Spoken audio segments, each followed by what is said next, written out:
আবু তোহা মোহাম্মদ আদনান কোথায় আছে এটা প্রশাসন ভালো করে জানে, কারণ বাংলাদেশে যতগুলো গুম হয়েছে তার প্রত্যেকটির সাথেই কোনো না কোনোভাবে প্রশাসনের লোকজনের সংশ্লিষ্টতা রয়েছে। আমাদের আসলে দেখা যাচ্ছে যে ধরেন আইনের ভাষায় সুশীলভাবে বিভিন্ন মানুষজন বলে থাকে যে তিনি 2 দিন ধরে নিখোঁজ, এটা খুঁজে বের করা রাষ্ট্রের দায়িত্ব, নাগরিকদের নিরাপত্তা নিশ্চিত করা রাষ্ট্রের দায়িত্ব, প্রশাসনের দায়িত্ব।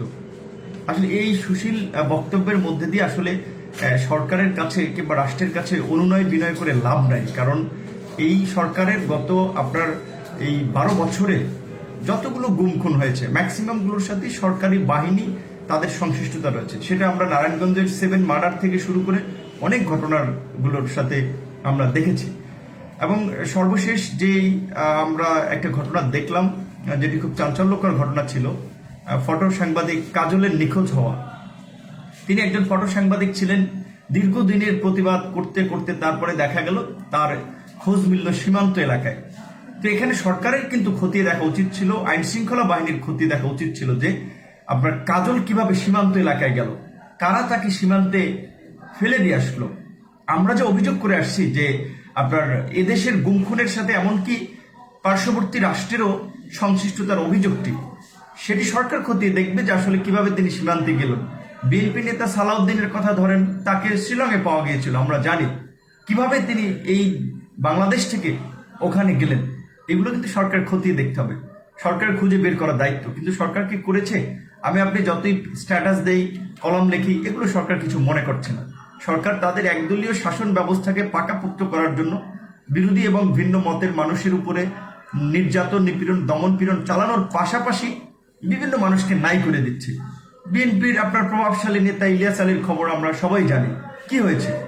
ঢাকা থেকে, এই রাজধানী থেকে তিনিও ড্রাইভার সহ গাড়ি সহ নিখোঁজ হয়েছিলেন। আজ পর্যন্ত তার কোনো খবর মিলেনি। সরকার যদি এর সাথে সংশ্লিষ্ট না থাকতো তাহলে কিন্তু সরকার আইন শৃঙ্খলা বাহিনী খুঁজে বের করতো যে কারা এর সাথে সংশ্লিষ্ট। তারপরে আপনি দেখেন কিছুদিন আগে লেখক মোস্তাকের মৃত্যুকে কেন্দ্র করে আমরা যেভাবে প্রতিবাদ করেছি, আন্তর্জাতিক মহল থেকে একটা বিবৃতি দিয়েছে। তার পরপরই একজন মাওলানা হেফাজতের নেতা ইকবাল আপনার কারাগারে মারা গেল। তিনি মারা গিয়েছেন নাকি তাকে মারা হয়েছে সেই বিষয়ে ওইভাবে কোনো তদন্ত কিংবা এইসব বিষয়গুলো আসলে আমাদের কোর্টের দৃষ্টিতে ওইভাবে আসে না। রাজনৈতিকভাবে এগুলো নিয়ে খুব উচ্চবাচ্য হয় না। হয়তো মরার পরে 2-1 দিন প্রতিবাদ করে, কথাবার্তা বলে। তো আমাদের প্রতিবাদটা যদি এই কথাবার্তা বলা কিংবা ওই 2-1টা স্ট্যাটাস কিংবা প্রতিবাদের মধ্যে সীমাবদ্ধ থাকে, তাহলে আসলে এই ধরনের গুম কিংবা জেলখানায় হত্যা, মানুষকে তুলে নেওয়া, এগুলো বন্ধ হবে না। আপনারা দেখেন এই গত 12 বছরে এই সরকার আমলে 3000 মানুষ বিচার বহির্ভূত হত্যাকাণ্ডের শিকার হয়েছে, 600 মানুষ গুমের শিকার হয়েছে। আমরা কেন সবাই মিলে সমস্বরে বলছি না এই 3000 মানুষকে কিভাবে বিচার বহির্ভূত হত্যা করেছে, কেন হত্যা করা হয়েছে, তার আমরা বিচার চাই। এই 601 মানুষ কোথায় তারা, এর দায়িত্ব সরকারের খুঁজে বের করাটা। কিন্তু আমরা এগুলো বলতে পারছি না, এবং অনেক ক্ষেত্রে আমাদের প্রতিবাদগুলো আসলে সিলেক্টিভ হয়ে যাচ্ছে। ধরেন কেউ সোকল সুশীল হলে, লিবারেল হলে, সাধারণ মানুষ হলে আমরা প্রতিবাদ করি, সরব প্রতিক্রিয়া দেখাই। আবার কেউ কোনো একটা নির্দিষ্ট গোষ্ঠীর হলে আমরা তার ক্ষেত্রে অনেক ক্ষেত্রে নীরব ভূমিকা পালন করি। যেমন এই মোদী বিরোধী আন্দোলনে আপনার যেভাবে হেফাজতের নেতা কর্মীদের উপরে দমন পীড়ন চালানো হয়েছে, স্বাধীনতার সুবর্ণ জয়ন্তীতে 17 জন মানুষকে আপনার হত্যা করলো। কেউ বলছেন 17, কেউ বলছেন 19, যেটাই হোক না কেন, এই যে 17 জন মানুষ, তারা হেফাজত হোক, বাম হোক, ডান হোক, তারা তো মানুষ। তাদেরকে যে হত্যা করা হয়েছে, এদেশের সুশীল সমাজ সেই বিষয়ে কোনো সরব প্রতিক্রিয়া দিয়েছে? এদেশের শিক্ষিত রাজনৈতিক মহল থেকে এটার কোনো প্রতিবাদ এসেছে যে আমরা এই 17 জনের হত্যাকাণ্ডের বিচার চাই? কিংবা পাহাড় থেকে যখন কল্পনা চাকমা ধরেন আমাদের নিখোঁজ হয়ে যায়, সেই বিষয়কে আসলে আমাদের রাজনৈতিক মহল থেকে সরব প্রতিক্রিয়া আসে না। যে কারণে আসলে দেখা যাচ্ছে যে আপনার এই সরকার বিভিন্ন মানুষকে মিথ্যা মামলার হয়রানি দিয়ে দমন করে, হামলা করে, একের পর এক তারা হচ্ছে আসলে বলা চলে যে তাদের অপকর্মকে জায়েজ করে নিচ্ছে এবং যাকে ইচ্ছে তাকে সরিয়ে দিচ্ছে, জেলে দিচ্ছে। যে কারণে আপনার আজকে ছাত্র থেকে শুরু করে বিভিন্ন রাজনৈতিক দলের নেতাকর্মীরা জেলে। আমরা প্রতিবাদ করি, সরকার আমলে নেয় না। আজকের আইন, আদালত, পুলিশ প্রশাসন সব আজকে সরকারের কাছে নতজানু হয়ে সরকারের লেজুর ভিত্তি করছে।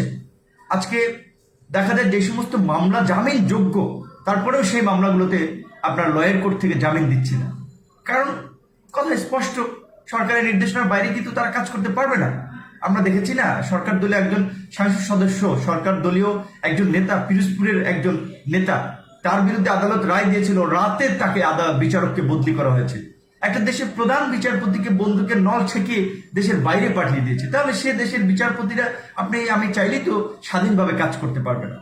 এই দুর্বৃত্তায়ন থেকে, এই অপরাজনীতি থেকে আমাদের পরিত্রাণের একটাই উপায় আছে, সেটা হচ্ছে দেশে গণতন্ত্র ফিরিয়ে আনা এবং একটা অবাধ, সুষ্ঠু, নিরপেক্ষ নির্বাচনের মাধ্যমে একটা জনগণের সরকার প্রতিষ্ঠা করা। সেই সরকার আমরা যতদিন প্রতিষ্ঠা না করতে পারবো, যতদিন আমরা গণতন্ত্র প্রতিষ্ঠা না করতে পারবো, ততদিন আসলে আমরা এই ধরনের প্রতিবাদ, টুকটাক লেখালেখি করে খুব বেশি কিছু করতে পারবো না। তারপরেও আমি একটা জিনিস বলতে পারি যে এই যে আমাদের প্রতিবাদ, প্রতিক্রিয়া, এর মধ্যে দিয়েই কিন্তু আপনার একটা গণতান্ত্রিক আন্দোলন সংগ্রাম গড়ে উঠবে, মানুষের সচেতনতা গড়ে উঠবে। যেমন এই তরুণ মাওলানা তোহা, দেখেন তাকে নিয়ে কিন্তু শুরুর দিকে খুব একটা প্রতিবাদ প্রতিক্রিয়া হয় নাই। আমি দেখেছি বিশেষ করে ফেসবুকে একদল তরুণ ছাত্র যুবক তারাই এই বিষয়টি নিয়ে লেখালেখি করেছে। তারপরে আমি দেখেছি যে সিনিয়র সিটিজেনরাও লেখালেখি করেছে এবং কিছু কিছু গণমাধ্যমও নিউজ করেছে। আমার কথা হচ্ছে তোহা কিংবা অন্য একজনও ইসলামিক বক্তা কিংবা কোনো ধর্মীয় নেতা, তিনি যদি বাংলাদেশের আইনের দৃষ্টিতে কোনো অপরাধ করে থাকেন, কোনো প্রোপাগান্ডা ছড়ায়, কোনো ধরেন বিদ্বেষ ছড়ায়, সেটা আইনের দৃষ্টিতে কিংবা আইনগতভাবে তার বিরুদ্ধে ব্যবস্থা নেওয়া হবে, প্রতিক্রিয়া দেখানো হবে। কিন্তু এইভাবে জলজন্ত মানুষকে গুম করা হবে, জেলে নিয়ে পিটিয়ে মারা হবে, এটা কোন বাংলাদেশ? এগুলো তো আমরা মেনে নিতে পারি না। আমরা মানবাধিকারের কথা বলি, আইনের শাসনের কথা বলি, তাহলে আমরা এইসব বিষয়গুলো নিয়ে যদি আমরা ইকুয়ালি প্রতিবাদ না করি, তাহলে তো আসলে কোথায় আপনি মানবাধিকার নিশ্চিত করবেন, কিভাবে আপনি গণতন্ত্র নিশ্চিত করবেন?